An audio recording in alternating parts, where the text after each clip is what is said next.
Save your quarters, kids. Don't pick these guys. Welcome to WatchMojo.com, and today we'll be counting down our picks for the top 10 worst fighting game characters. Every fighting game has them, the low tier, terribly designed, clunky, piss-poor characters. These are the picks we avoid, whether it's from garbage controls or just plain obnoxious personalities. That's not to say you can't learn how to play with them, but really, why would you want to? At last, you understand how weak you are. Number 10, Patroklos, Soul Calibur 5. So red. Soul Calibur 5 showed a lot of promise for the series. A new entry that introduced us to a new generation of fighters who served as successors to the original roster? Yeah, that sounds great. Unfortunately, one of those characters was this self-absorbed brat who straight up kills innocent people and generally makes a mess of things. How unfortunate there's no way to prove it. What's worse? Well, he's the son of Sophitia, a strong, well-developed, likable series staple. He's essentially a clone of her, fighting-wise, and he's not even a good one, with his undeserved arrogance and misplaced sense of justice. We'll settle for his sister instead, thanks. Well then, best of luck. Battle 1. Fight. Number 9, Yoko, Balls 3D. Ouch! There are times when you come across a quirky fighting game that manages to be a hidden gem amongst the other big titles. This is not one of those games. To be honest, it's not fair to just pick one character, since all of them are astonishingly terrible. But after sitting and mulling it over, we had to give it to this monkey, I guess? Really? That's what we're working with? We can't believe we're saying this, but at least the other characters kind of look like some person or creature. This just sort of looks like several brown balls of Play-Doh that have been clumped together to make, well, whatever it is. Number 8, Bean the Dynamite, Sonic the Fighters.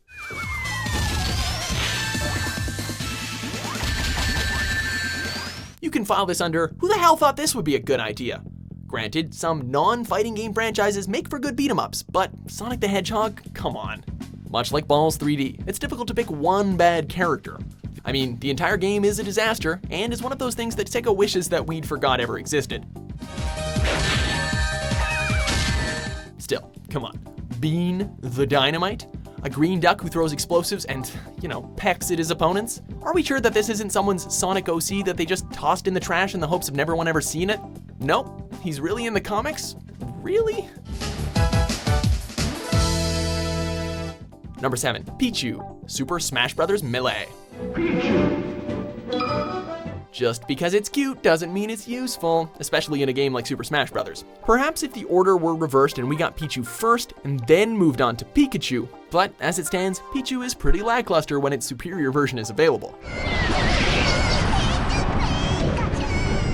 Now, there are some benefits to this tiny electric mouse. It's faster than Pikachu and can bounce off walls, but its attack range is dismal, and worst of all, get this, it hurts itself when using any sort of electricity. The only good thing we can say about him is that he didn't come back for future games.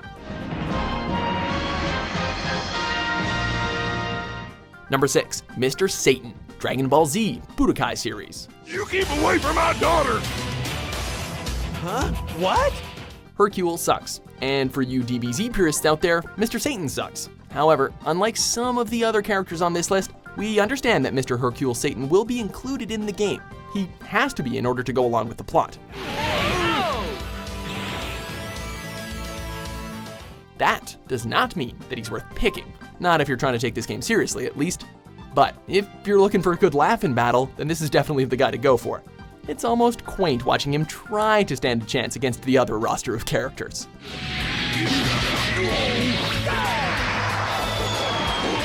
Number 5, Dan Hibiki, Street Fighter series. I hope you're ready for a beating.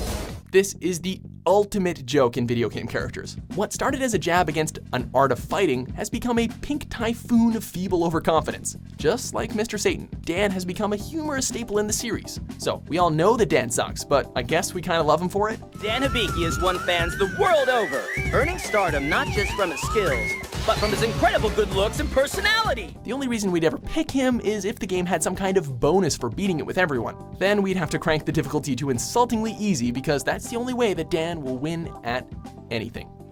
Well, that's not my fault. Number 4, Hsu Hao, Mortal Kombat series. Mortal Kombat has had a long history of colorful characters, and some who should have stayed tucked away in Ed Boon's closet. While characters like Mocap were intentionally silly, Hsu Hao was supposed to be taken seriously. Well, kudos to you if you got past his tacky design, but we suppose that left you with a truly unremarkable combatant with a capital K. Jax eventually caught up with Hsu Hao and ripped the implant from his chest in retribution. The creators hated him so much that he dies in Deadly Alliance and Armageddon, since they had to bring him back to complete the roster. Man, it's really hard out there for a cybernetically enhanced Mongolian. Hsu Hao became his true self, a demon of emptiness and desolation. Number 3, Shaq Fu.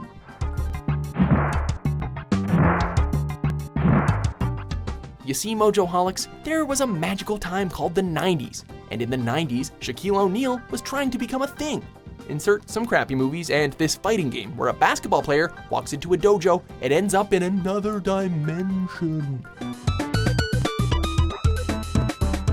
Sadly, this is not the punchline to a joke, and Shaq looks so out of place with those baggy shorts and sneakers, and he plays about as well as he shoots free throws.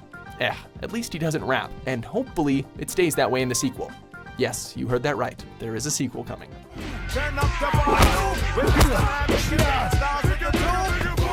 Number 2, ECO 35-2, Rise of the Robots.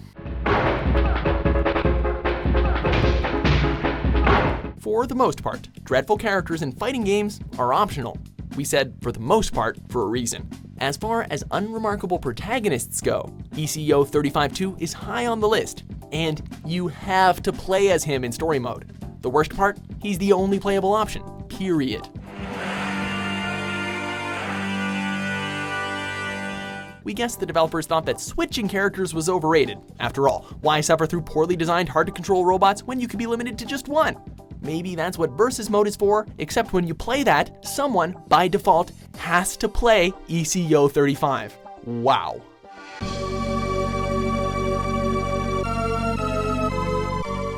Before we purposely let the continue screen reach 0, let's let the cursor linger on these honorable mentions.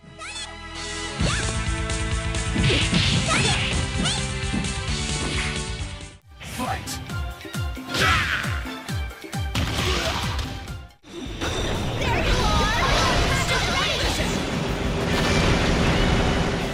Number 1, Fred Durst, Fight Club. We're totally about to break that first rule of Fight Club because we have to talk about this. There are a lot of questions we were left with, but the one that lingers the longest is, why Fred Durst? Is he just another layer of the narrator's personality? Is he maybe Tyler Durden without the Brad Pitt charm? Why is Fred Durst an unlockable character in this game? Is it because of the Fight Club shoutout to Limp Bizkit's Livin' It Up? Ugh, I don't know. But the only thing worse than a fighting game not having unlockables is a fighting game with bad, illogical unlockables who control, like, bars of soap. Do you agree with our list? Which fighting game characters do you fight against in training mode so you can purposefully beat the crap out of them? Carefully, Sakura!